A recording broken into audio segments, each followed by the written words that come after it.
पिछले एपिसोड के आखिर में अनस ने सबके लिए कुर्बानी देते हुए खुद को पुलिस के हवाले कर दिया था और अब कहानी की शुरुआत अमरीन से होती है। उसकी आंखों में बेचैनी और दिल में गहरा पछतावा साफ दिखाई देता है। वो बार बार खुद को ही दोष देती है कि अनस को इस मुश्किल वक्त में अकेला छोड़ दिया गया। वो कहती है कि घर की बेजान चीजों से भी इंसान को लगाव हो जाता है। फिर अनस तो एक जिंदा दिल इंसान है, फिर किसी को उसकी तकलीफ क्यों महसूस नहीं हुई।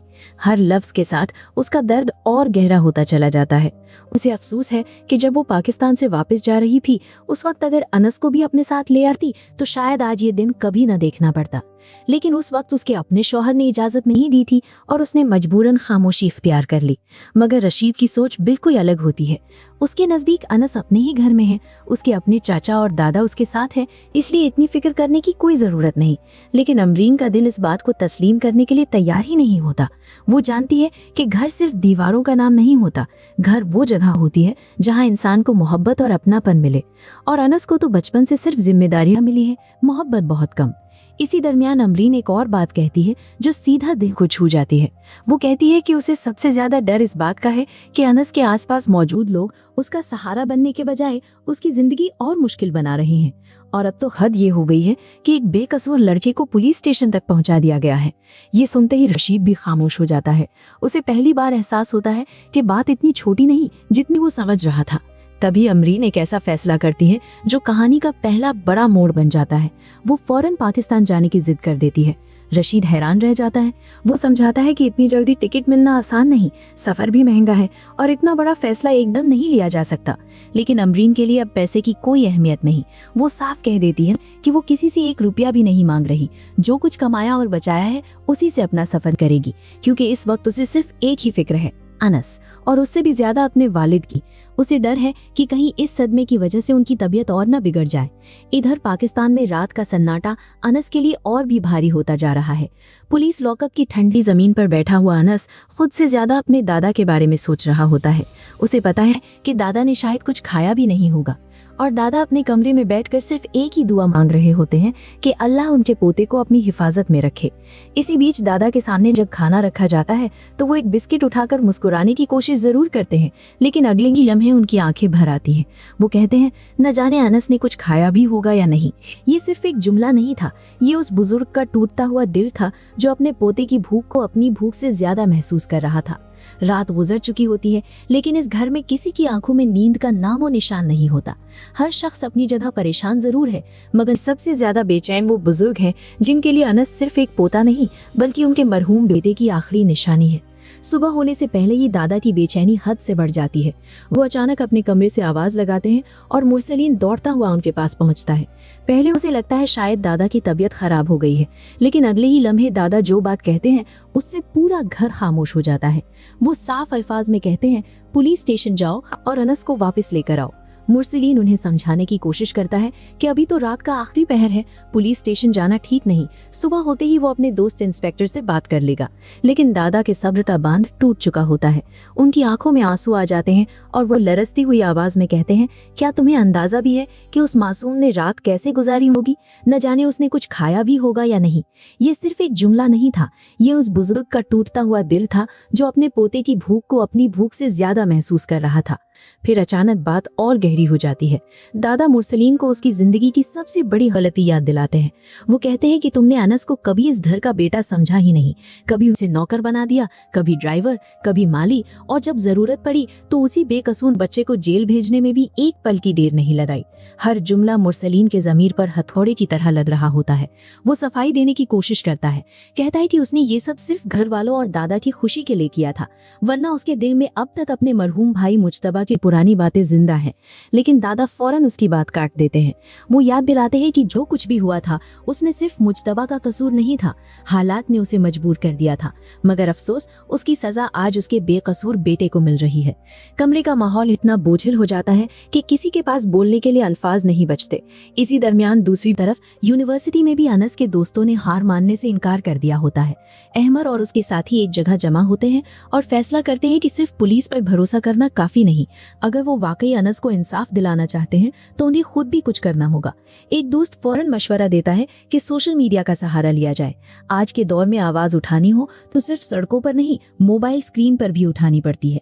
सब इस बात से इत्तेफाक करते हैं और कुछ ही देर में एक नया प्लान तैयार हो जाता है, जस्टिस फॉर अनस। ये सिर्फ एक हैशटैग नहीं था, ये एक बेकसूर लड़के के लिए इंसाफ की पहली आवाज थी।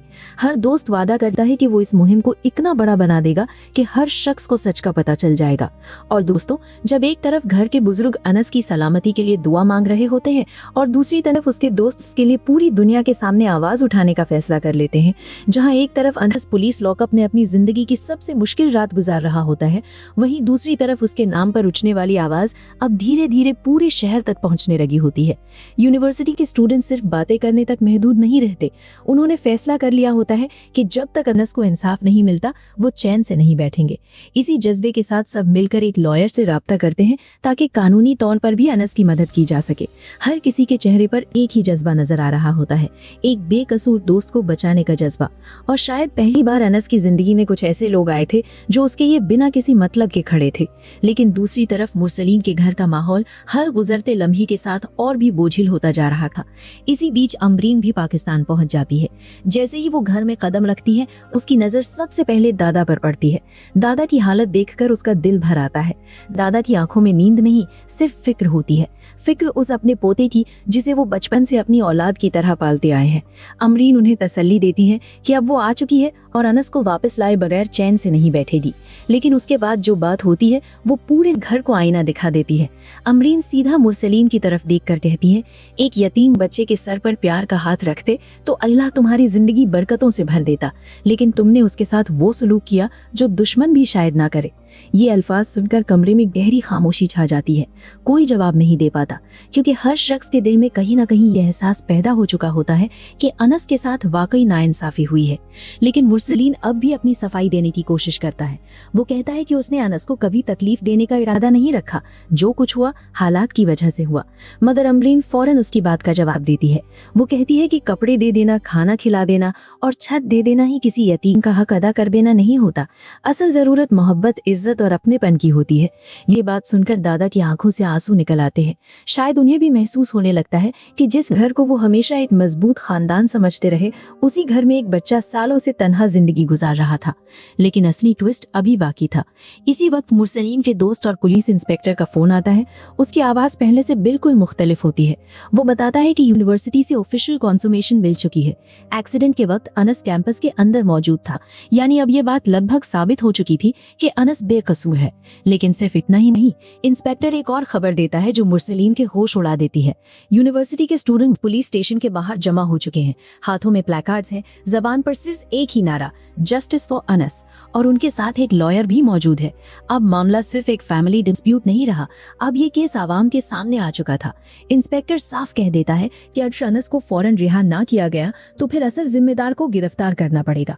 ये सुनते ही मुरसलीन के चेहरे का रंग उड़ जाता है, क्योंकि वो अच्छी तरह जानता था कि अगर अनस बाहर आया तो अगला नाम शायान का होगा। और यहीं से कहानी अपने सबसे खतरनाक मोड़ की तरफ बढ़ने लगती है, जहां एक तरफ सच सामने आ रहा था और दूसरी तरफ अपने ही लोग उस सच से भागने की कोशिश कर रहे थे। पुलिस स्टेशन के बाहर माहौल हर गुजरते लम्हे के साथ और ज्यादा गर्म होता चला जा रहा था। यूनिवर्सिटी के स्टूडेंट्स एक के बाद एक जमा हो रहे थे। हर किसी के हाथ में प्लेकार्ड्स थे और हर जबान पर सिर्फ एक ही आवाज, जस्टिस फॉर अनस। ये सिर्फ चंद स्टूडेंट्स का जज्बाती रिएक्शन नहीं था, ये एक बेकसूर इंसान के लिए उठने वाली वो आवाज थी जिसने पूरे सिस्टम को हिलाकर रख दिया था। इंस्पेक्टर भी समझ चुका था कि अब अनस को ज्यादा देर तक लॉकअप में रखना नामुमकिन है, इसीलिए स्टूडेंट्स और लॉयर को अंदर बुलाया जाता है। सब अपने पास मौजूद सबूत पेश करते हैं।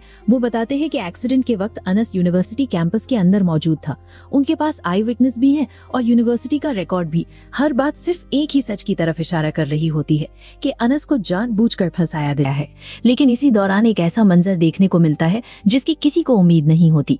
जब स्टूडेंट्स मुरसलीन से कहते हैं कि वो मीडिया के सामने सच बोल दें और अनस का साथ दें, तो मुरसलीन फौरन इनकार कर देता है। उसके रवैये से साफ महसूस होता है कि वो अब भी अपने घर की इज्जत बचाने को सच से ज्यादा अहमियत दे रहा है। ये देखकर अहमद और उसके दोस्तों को भी हैरानी होती है। उन्हें समझ ही नहीं आता कि जिस चाचा को सबसे पहले अनस के लिए लड़ना चाहिए था, वही उसकी मदद से पीछे क्यों हट रहा है। लेकिन असली हैरानी तो तब होती है जब इंस्पेक्टर अनस को लॉकअप से बाहर लाता है। दोस्त उससे देखते ही खुशी से उसके पास दौड़ते हैं। हर किसी को लगता है कि अनस उनका शुक्रिया अदा करेगा, लेकिन होता बिल्कुल उल्टा है। अनस उन सबको रोक देता है। उसकी आवाज में गुस्सा कम, मजबूरी ज्यादा होती है। वो कहता है कि किसी ने उससे ये जंग लड़ने के लिए नहीं कहा था। उसकी वजह अपनी पढ़ाई, अपना वक्त और अपनी जिंदगी दांव पर लगा रहे हैं। दोस्त समझ ही नहीं पाते कि जिस इंसान के लिए वो इतनी मेहनत कर रहे हैं, वो खुद उनकी मदद क्यों ठुकरा रहा है। लेकिन व्यूअर्स समझ रहे होते हैं, अनस किसी एहसान से नहीं भान रहा, वो अपने घर को टूटने से बचाना चाहता है। उसे पता है कि अगर सच पूरी तरह सामने आ गया तो सिर्फ एक केस सॉल्व नहीं होगा, एक पूरा खानदान बिखर जाएगा। और शायद इसीलिए वो अपनी तकलीफ से ज्यादा अपनों की इज्जत बचाने की कोशिश कर रहा होता है। मगर कहानी अब रुकने वाली नहीं थी। इसी वक्त पुलिस के पास वो सबूत भी पहुंच जाता है जिसने पूरा केस ही उलट के रख दिया।